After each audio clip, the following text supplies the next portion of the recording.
അല്ലാഹു അല്ലാഹു അല്ലാഹു അല്ലാഹു. നമുക്കിനി ആകെ അവശേഷിക്കുന്നത് 20 മിനിറ്റ് മാത്രമാണ്. സമയം തീർന്നു. മൂന്നാമത്തെ ഉപദേശം, അള്ളാഹുവിന്റെ പ്രിയപ്പെട്ട പ്രവാചകന്റെ പ്രിയപ്പെട്ട സന്തത സഹചാരി മഹാനായ അബൂദർദ റളിയല്ലാഹു അൻഹു മൂന്നാമത് കൊടുത്ത ഉപദേശം, നീ ഒന്നുകിൽ ആലിമാകണം, അല്ലെങ്കിൽ മുതഅല്ലിമാകണം, അല്ലെങ്കിൽ ശ്രദ്ധിച്ച് കേൾക്കുന്നവനാകണം, അല്ലെങ്കിലോ അവരെ സ്നേഹിക്കുന്നവരാകണം. അഞ്ചാമതൊരു വിഭാഗത്തിൽ പെടാൻ പാടില്ല. ഇത് ഹദീസ്, നബി തങ്ങളുടെ ഹദീസ് ആ വ്യക്തിക്ക് കൊടുത്ത ഉപദേശമായി എടുത്തുദ്ധരിച്ചുകൊണ്ട് അബൂദർദ റളിയല്ലാഹു അൻഹു പറഞ്ഞെങ്കിൽ, എന്റെ സഹോദരങ്ങളോട് ഒരു 5 മിനിറ്റ് ഈ കാലഘട്ടത്തിന്റെ വിഷമാവസ്ഥയെ പറ്റി ഒന്ന് പറയട്ടെ. ഈ സമുദായത്തിന് നിലനിൽപ്പില്ലാതെ പോവുകയാണ്. എത്രത്തോളം എന്നറിയുമോ? ശ്രദ്ധിക്കണേ സഹോദരങ്ങളെ. ഇന്ന് ഏകോട് കൊണ്ടുവരണമെന്ന് മുറവിളി ഓട്ടുന്നവര് പള്ളിയിൽ നാട്ടിലെ 5 പള്ളിയുണ്ടെങ്കിൽ ഒരു പള്ളിയിലെ ബാങ്ക് വിളിച്ചാൽ പോലെ ബാക്കി 4 പള്ളിയിലെ ബാങ്കത്തിനാണെന്ന് ചോദിക്കുന്നവരെ, നിങ്ങളെ വിഡ്ഢികളുടെ സ്വർഗത്തിലാ സംശയമില്ല.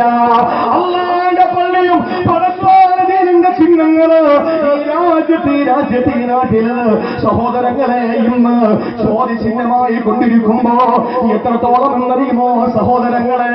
മുസ്ലിമാണോ അവനെ കൊല്ലാനോ തിന്നാനോ കടിച്ചു കീറാനോ കച്ചകെട്ടി ഇറങ്ങുമ്പോ ഇവിടത്തെ പാവപ്പെട്ട ഹൈന്ദവ സഹോദരങ്ങളെ പറ്റി പറയുന്നതല്ല. അവര് പാവങ്ങളാണ്, പച്ചപ്പാവങ്ങളാണ്. ഇവിടെ എന്തുകൊണ്ടാണ് മുസ്ലിം ഹിന്ദു എന്ന ഒരു ചെറിയ വ്യത്യാസം ഇവിടെ വരുത്തിയതെന്നറിയോ? അത് കൊളോണിയൽ ചിന്തയാണ്, ബ്രിട്ടീഷുകാരന്റെ കൊളോണിയൽ ചിന്തയാണ്. ഇവിടെ മുസ്ലിമീങ്ങൾ ഭരിച്ച സമയത്ത് ഇവിടെ ഹിന്ദുക്കൾക്ക് ഇരുണ്ട യുഗമായിരുന്നു എന്ന് ബ്രിട്ടീഷുകാരാണ് പാവപ്പെട്ട ഹിന്ദുക്കളുടെ മനസ്സിലും മന്ത്രമോടി കൊടുത്തത്. അന്ന് തുടങ്ങിയതാണ് സഹോദരങ്ങളെ നമ്മൾ തമ്മിലുള്ള പ്രശ്നങ്ങള്. അതാണ് സഹോദരങ്ങളെ ബാബരി മസ്ജിദിന്റെ ധ്വംസനമായി മാറിയത്. അതുകൊണ്ടാണ് പ്രിയപ്പെട്ട സഹോദരങ്ങളെ, ഇന്നും എന്റെ പ്രിയപ്പെട്ടവരെ, വിഭജനത്തിന്റെ പേരിൽ ഈ സമുദായം അനുഭവിക്കുന്ന പീഡനം എത്രയാണ്, സഹിക്കാൻ നമുക്ക് കഴിയുന്നില്ല. ഒന്നോർത്തോ, ഈ കാലഘട്ടം എത്രത്തോളം മോശമായി കൊണ്ടിരിക്കുമ്പോ നമ്മളെ ഭരിക്കാൻ എല്ലാവരെയും ഒരുപോലെ കാണാൻ തീരുമാനിക്കേണ്ട, എല്ലാവരെയും ഒരുപോലെ തന്നെ കാണണമെന്ന് ചിന്തിക്കുമ്പോ അതിന്റെ കടക്കടത്തി വെച്ച് ആ ഒരു ചിന്ത മാറ്റി വെച്ചുകൊണ്ട് ഏകപക്ഷീയമായിട്ട് തീരുമാനങ്ങൾ എടുക്കുന്ന ഭരണകർത്താക്കളുടെ മുമ്പിൽ ഞാനെന്ന് പറയുകയാണ്. എന്തിനേറെ മുസ്ലിം സ്ഥാപനങ്ങളിൽ പോലെ കയ്യേറ്റം നടത്തുമ്പോ, മുസ്ലിം സ്ഥാപനങ്ങൾ പോലും അടച്ചുകൂട്ടാനുള്ള മുറവിളി കൂട്ടുമ്പോ എനിക്ക് പറയാറുള്ളത് പ്രിയപ്പെട്ട സഹോദരങ്ങളെ, അല്ലാഹുവിന്റെ റസൂൽ പറഞ്ഞ ഒരു ഹദീസാണ്. ആ ഹദീസ് ഒന്ന് വ്യക്തമായി കേൾക്കണേ. യുരിദില്ലാഹു ബിഹി ഖൈറൻ യുഫഖിഹു ഫിദ്ദീൻ. അല്ലാഹു ഒരാളെ ഇഷ്ടപ്പെട്ട് കഴിഞ്ഞാ, ഒരാളെ റബ്ബിനെ ഇഷ്ടപ്പെട്ട് കഴിഞ്ഞാ അവനെ എംഡിയാക്കുമെന്നല്ല, അവനെ എംഎൽഎ ആക്കുമെന്നല്ല, അവനെ മന്ത്രിയാക്കുമെന്നല്ല, അവനെ ചീഫ് ജസ്റ്റിസ് ആക്കുമെന്നല്ല, അവനെ ഗവർണറാക്കുമെന്നല്ല, അവനെ വാർഡ് മെമ്പറാക്കുമെന്നല്ല, പഞ്ചായത്തിന്റെ പ്രസിഡന്റ് ആക്കുമെന്നല്ല, അവനെ ഏതെങ്കിലും ഒരു ഉത്തരവാദിത്വം ഏൽപ്പിക്കുമെന്നല്ല. നബി തങ്ങൾ പറഞ്ഞു, അവനെ ആരെങ്കിലും അല്ലാഹു തആല ഡോക്ടറാക്കുമെന്നല്ല, വക്കീലാക്കുമെന്നല്ല, അവനെ അല്ലാഹു തആല എഞ്ചിനീയർ ആക്കുമെന്നല്ല. ഒരാളോട് പടച്ചവനെ സ്നേഹം വന്നാൽ നബി തങ്ങൾ പറയുന്നു, അവനെ അല്ലാഹു തആല ദീനില് ഒരു ഇൽമുള്ളവനാക്കുമെന്നാണ്, ദീനിന്റെ നിയമങ്ങൾ പഠിച്ചവനാക്കുമെന്നാണ്. അതിന് തലയെക്കെട്ട് വേണമെന്ന് പറയുന്നില്ല. ഇവിടെ തലയിൽ കെട്ടുള്ളതിനോടൊപ്പം തന്നെ സമൂഹത്തിൽ ഏറ്റവും നല്ല പ്രതിബദ്ധതയോടെ സമൂഹത്തിലെ ബഹുസ്വര രാജ്യത്ത് നല്ല നിലയിൽ ജനകീയ പ്രവർത്തനങ്ങൾ നയിക്കാൻ കഴിയണം. സഹോദരങ്ങളെ, പള്ളിയിലെ മിമ്പറിൽ നിന്ന് ഖുതുബയോടുമ്പോ തന്നെ സമൂഹത്തിന്റെ മുമ്പിൽ നിന്ന് ജനങ്ങൾക്ക് വേണ്ടി പ്രവർത്തിക്കാൻ കഴിയണം.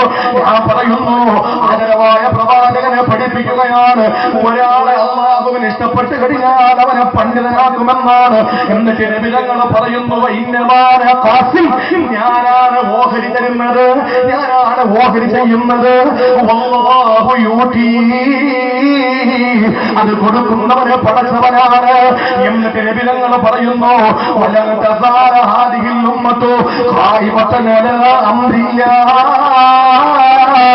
അല്ലാഹുവിന്റെ കൽപ്പനകൾ അനുസരിക്കുന്ന ഒരു സമൂഹമുണ്ടായാൽ അവിടെ ശത്രുക്കൾ അവരെ ഒന്നും ചെയ്യില്ല, ഒരു ചുക്കും അവർക്ക് ചെയ്യാൻ കഴിയില്ല. ഏക സിവിൽ കോഡ് ഭാരതത്തിന്റെ പുറത്ത് കൊണ്ടുവരാൻ രാജ്യത്തിന്റെ അധികാരികൾക്ക് കഴിയില്ല. രാജ്യത്ത് ഏക സിവിൽ കോഡ് നടപ്പിലാക്കാൻ രാജ്യം ഭരിക്കുന്ന സവർഗ ഫാസിസ്റ്റ് ദുർഗുണ പ്രതിരോധ പിന്തുണ ശക്തികൾക്ക് കഴിയില്ല. എന്തുകൊണ്ട് കഴിയില്ല? ഒരൊറ്റ ഡിമാൻഡ് അല്ലാഹുവിന്റെ റസൂൽ വെച്ചു. എന്ത് ഡിമാൻഡും അറിയുമോ?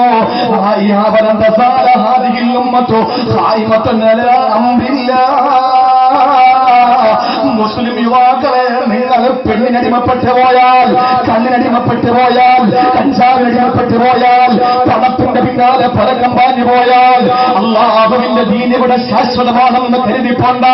ഒരു സമൂഹം അള്ളാഹുവിന്റെ കൽപ്പനകൾ അനുസരിച്ച് ജീവിക്കാൻ തയ്യാറായ നബി ഞങ്ങൾ പറയുകയാണ്,